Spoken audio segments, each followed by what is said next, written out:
Hi, folks. It's a real pleasure to see you all again. Hey, little fella. Ha! Of course I didn't forget about you all. Well, if we're all ready, it's time for another edition of TV Heaven.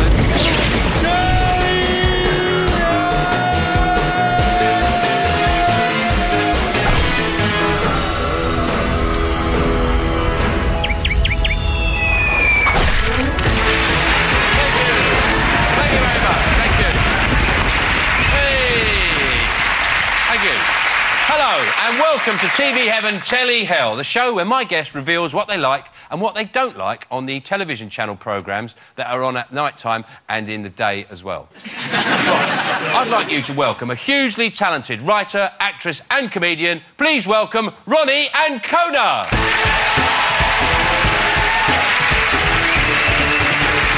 Hello, Ronni, welcome to the show. Thank you very much.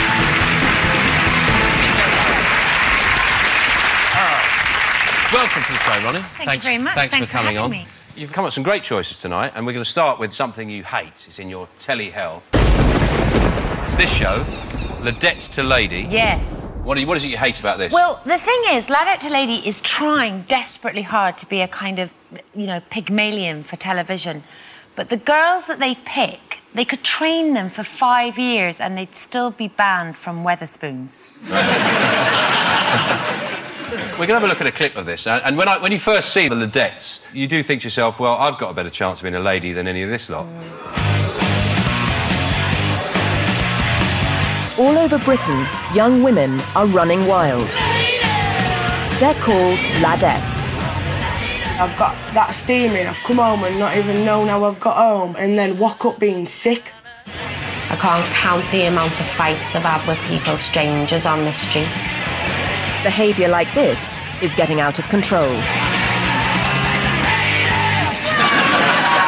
Hey! You see, I watched that clip and all I can think is, why oh why every Saturday night do I do that? Yeah. I mean... Why do girls end up behaving like that? Do you, I think it's because they didn't used to have as much money. I think the mistake is giving women money.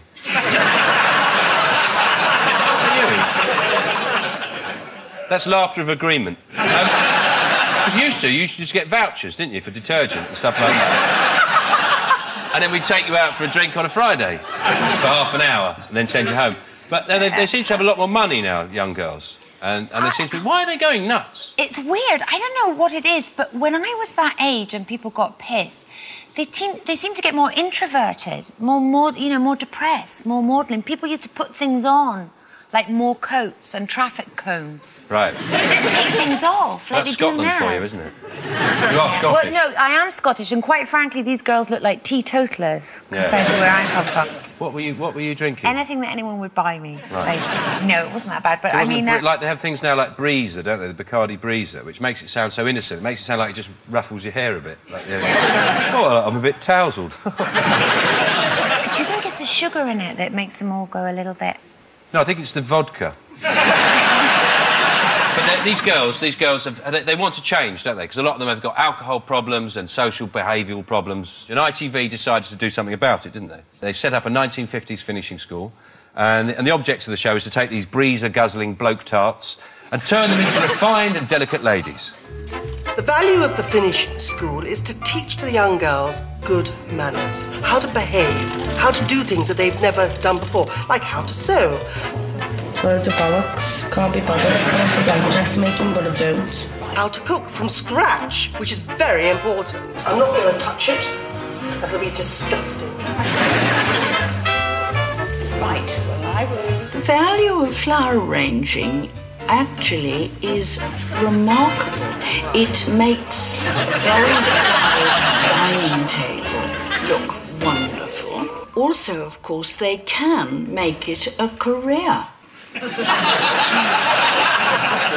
thing is, there's no middle ground in this show, is there? It's all these sort of pissed-up young girls kind of behaving quite sordidly and grotesquely, and then there's some sort of out-of-touch battle acts. We're kind of laughing at them, we're laughing at the old biddies. It's just a kind of freak show. I mean, flower arranging, she talks... I mean, I thought what she said, the value of flower arranging is remarkable.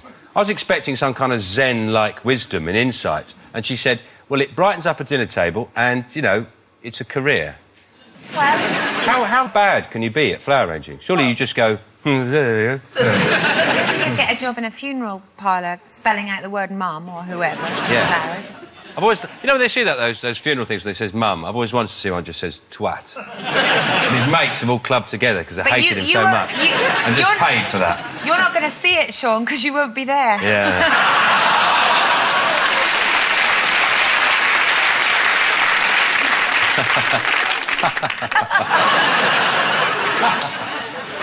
One of my favourite bits in that clip is the bit where the other teacher with the cooking is, you know, saying about the girl's scrambled egg, I'm not going to touch that, it looks disgusting. She said that before on her wedding night, I know she has. It's just so obvious. I think he said it as well.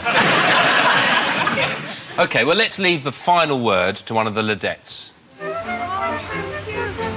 Oh, you want to take your own? You can't, he's got myxomatosis. What's myxomatosis? His eyes. What, he's blind? He's not Stevie Wonder, but a rabbit. That is actually, if you look up myxomatosis in the Oxford English Dictionary, it says, like Stevie Wonder, but a rabbit.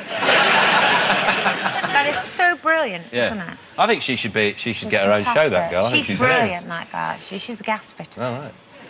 Yeah, for someone who hates it, I've seen an awful lot of it. But next up is a slice of your TV heaven. Oh, yes. It's one of the most successful sitcoms of all time. Yes! Friends. 236 episodes, all of them pretty much the same. Now, what do you like about it so much? The reason I really love Friends is because it's like lifestyle porn. It's how I want my life to be. It's how I mean, everything about it. Like, they have an instant social thing going on. It's like, let's go for a picnic. And, you know, the next day there's a picnic. And in real life, everything's so different. You know, it's like if you were doing it and we're like, oh, Monica can't make next Thursday. Chandler can do February the 4th. And Joey, well, I haven't seen him for 3 years. I don't have his fucking number, you know. It's just... I mean, to be fair to them, it is a sitcom. So you kind of let those sort of things go a little bit, don't you? You go... No, because they there's a good should chance have had in their Porridge. deposit withhold for painting their flat purple. No. They should have had their leases terminated for subletting. They stole a sofa and put it on a communal lawn. I mean, even it's TV land, though, but I mean, even someone like Phoebe, who I'm probably... Oh, sorry. I do love it, but You've just been slagging it off. No, I haven't been slagging it off. I love it. What do you like about it? What do you love about it? I love everything that I've said about the fact that you watch it and it's like fantasy. It really is like a kind of fantasy. Yeah. Well, we've got a classic clip from Friends here where the dark-haired friend is trying to get the blonde friend to allow the mousy Greek friend... You're doing this on purpose, aren't you? Yeah. The dark-haired friend is trying to get the blonde friend to move in with the mousy Greek friend because the dark-haired friend is going to move in with one of the bloke friends. I think that's what's going on. You guys, I don't mean to make things worse, but I don't want to live with Rachel anymore. What? You're just so mean to each other. And I don't want to end up like that with Rachel. I still like you. Well, Phoebe, that's fine because I'm not moving. Whoa. Phoebe, you gotta take her. You know, I know I said some really bad stuff about her, but, you know, Rachel does have some good qualities that make her a good roommate. She gets tons of catalogs. And she'll fold down the pages of the things that she thinks that I'd like. What else? When I take a shower, she leaves me little notes on the mirror. Yeah, I do. I do that. That's nice. I like having things to read in the bathroom. And when I told her that I was going to be moving in with Chandler, she was really supportive. You were so great. You made it so easy. And now you have to leave. And I have to live with a boy! You see, in Friends, always, it's lovely because the friends are always there for each other, no matter what. You know, if one of their cups of coffee has gone cold, they give each other a hug. And I think that's really lovely to watch. Yeah. I like it when she says, and one of the really nice things she does is she leaves, like, little notes for her in the bathroom. And I just imagine if she was living with a bloke, It just, in the sort of steam of the mirror, he just draw his knob. Who's your favourite? If you could be one of those, which one would you like to be? I'd probably be a mixture between Rachel and Monica. But if you had to be one of them, which one would you be? I didn't say... I never said, Rachel. Ronnie, I'd be I didn't say Rachel. you could choose bits No, of one or the I'm other. Rachel. Rachel. I'll take Rachel. Rachel. Because that was funny, because they didn't want to live with Rachel, which is also... Brad Pitt felt the same, didn't he, as well? So there must be a reason. She obviously does something Lovely weird. Rachel. She leaves skid marks or something. I don't know. Do you know, I've changed my mind now about it now. So you like Ladette Lady and now you hate this? But never mind. See, I'm a mass of contradictions, Sean. Yeah. You could be stupid. You ever thought about that? OK, well, that's it for part one. Yes. And we'll be back with more of Ronnie's TV Heaven, Telly Hell after the break.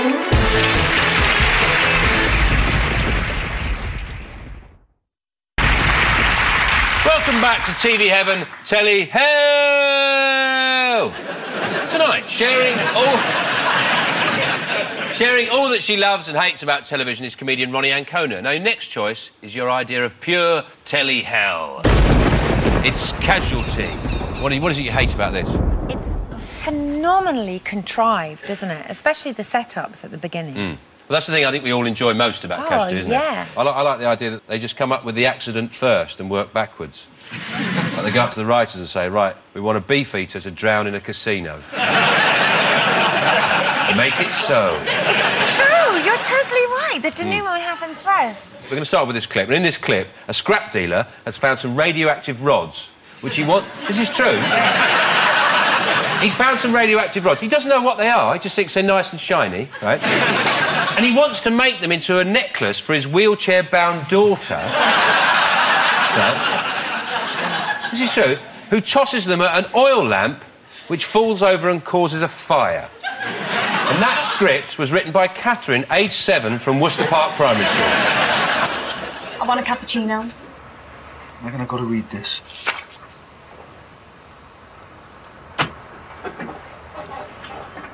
Oh, look, aren't they great? Look the way the light catches them. It's junk. Just like everything else. Every piece has got the potential to be something amazing, like a car, a bridge, a wheelchair. Paperclip.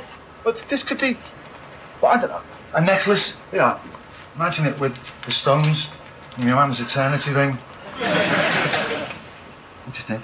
Just silly. But it's your mum's. 44 years isn't my idea of eternity.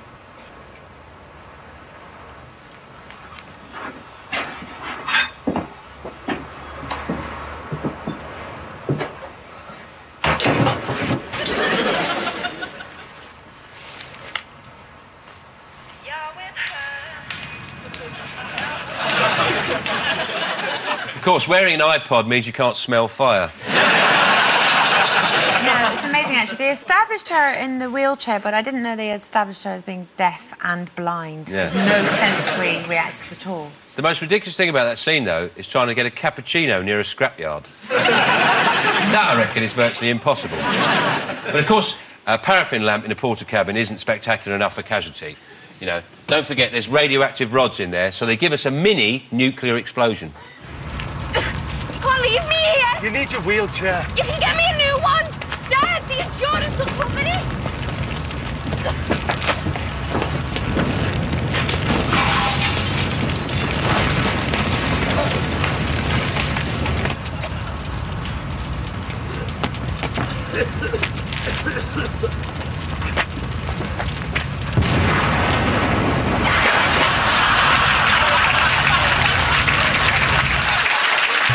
Isn't that fantastic? He's like Superman. Yeah. He flies through the air. The thing is about that stuff, the budget for the whole series must have gone on that. Everybody has to have ingrowing toenails after that. He's Scrap Man. That's who it is, yeah.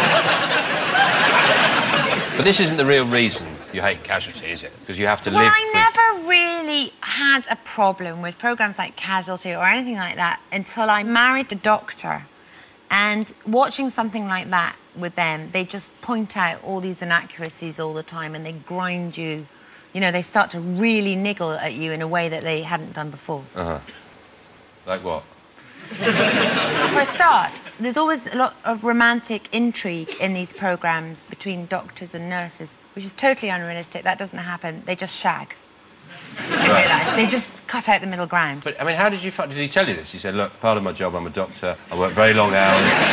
It's very stressful, and I will shag a lot of other doctors. I won't be flirting with them. Don't be worried. The trouble is... I only flirt with you, baby. The trouble is, you can't win with a doctor because they can always play the doctor card. You know, they can... you can... Oh, you're back very late. Yeah. You're back very late. Someone's very ill. Someone was dying, and I had to go there to make... You can't win because the doctor card gets in the way, you know. Very intimidating doctors, aren't they? I always feel very intimidated. That I've had a really rough day. Oh, you've had a rough day. Well, let me tell you. How many people did you tell that they had cancer? You're like, all right. All right, I'll do the washing up again. I got pissed and stood on London Bridge shouting, you've all got cancer!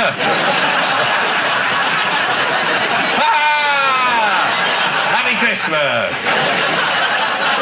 Well, we've got another clip for you here.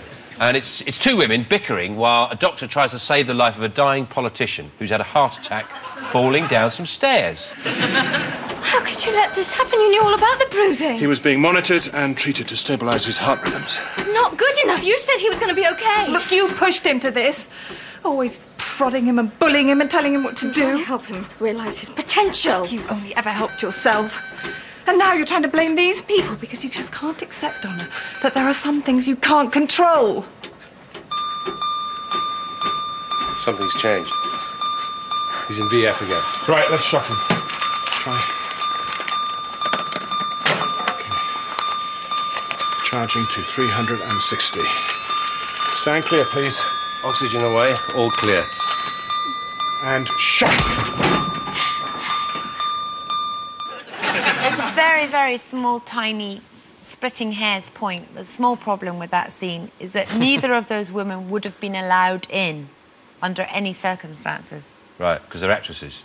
Because they're actresses. Not allowed to have actresses while you're doing doctor work. I mean, they asked the consultant, what are you doing? And he replies. They wouldn't have been He'd have got the resuscitation, just put it on their faces, gone... and then he'd gone flying through the doors.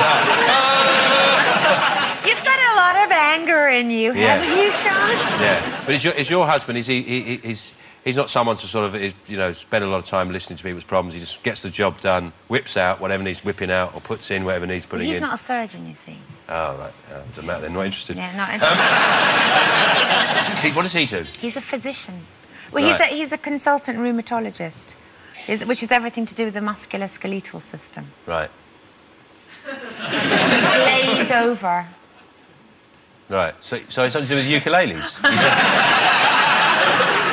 The thing I don't like about doctors, I mean, fair enough, they save your life, I'll give them that. It's that look they have. They look at you as if to say, I'm a doctor. What have you done with your life? And now you're ill. I hate doctors. You're just going to say this on national television. Yeah. It's like Gordon Ramsay can't get a cab now after what he said. Really? You be careful, my lover. Yeah. Well, do you reckon that they might over-examine me? I'll go for an earache and I'll be bent over going... You sure it's connected to my ear?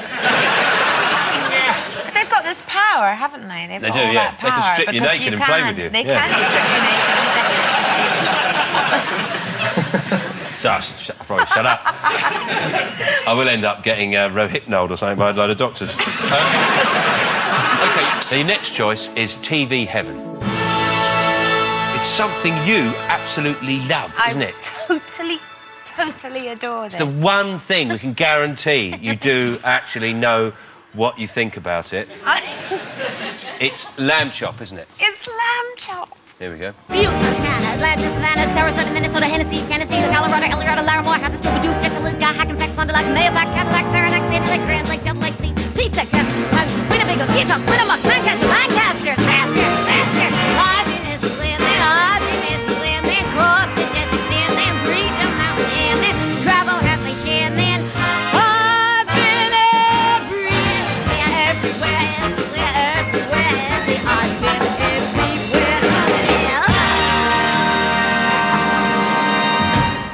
what, Sean? I've just realised I don't think I like it anymore. No, you do, don't you? I absolutely adore lamb chop. I love it so much. Her little paws, her little fluffy feet. Who's the woman who did it? Here's Shari Lewis. Right. An unbelievably clever woman. But, she's a brilliant ventriloquist. Although, actually, it's quite interesting when you watch some of the shots they do. Oh, no, don't you dare. No. I know what you're going to say. No, you don't. I'm Welsh.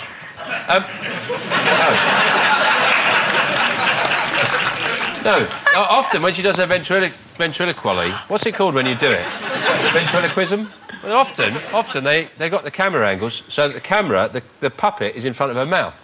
So she's doing that. So cynical. And she's just going... Blah, blah, blah. She's not. She is not. She is not. She is really not. No, she's a very talented... And she used to do... Her speciality was she'd do her, Charlie Horse and Lamb Chop all singing together. Wow. Oh, yes.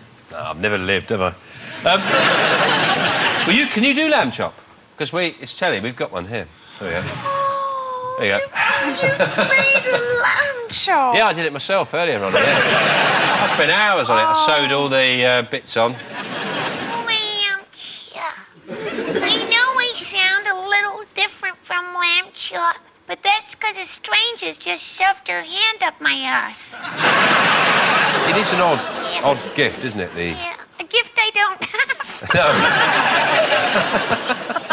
OK, can I also... Does anybody else like lamb chop here? No, I hate lamb chop. My uncle had one of those puppets. Sorry, I apologise. Well, thanks, Ronni. I really failed there on the audience vote with lamb chop, didn't I? Well, you probably end up... Do you still like lamb chop at the end of this section? You still like lamb chop? I Well, do. that's an achievement. Well done, Ronni. That's an achievement. I You didn't change your mind. Well, Ronni, thanks for that glimpse into your TV heaven, Telly Hell. Now, before you go, is there a piece of television you'd like to reenact for us? I want to reenact the opening scenes of Casualty. Great. We can do that. Ladies and gentlemen, Ronni Ancona.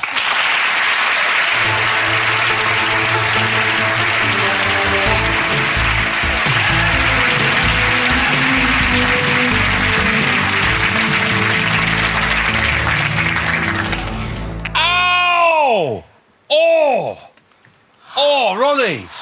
I've had an accident. Oh, Sean! What's happened? I was weeding the carrot patch and I fell over. Carrots don't grow that way up, Sean. Yeah, I know. Did you get it out? Oh, it's a huge carrot. right, I'm going to have a bath. I think I'll take this electric fire, because it's quite chilly up there. First things first, though, could you please sort out that 10-ton weight? It's been there for weeks. Calm down, dear. You know you've got a dodgy heart. Oh, and have you fed those piranhas? Yeah, I've just done it, actually. Oh, that looks nasty. Do you think you should get along to the hospital? It would take something a lot more serious than this, Sean, to get me to go to Casualty, let me tell you. Oh, no! I better phone the hospital. Uh-oh! And now I've knocked a jug of plague over. Not my day.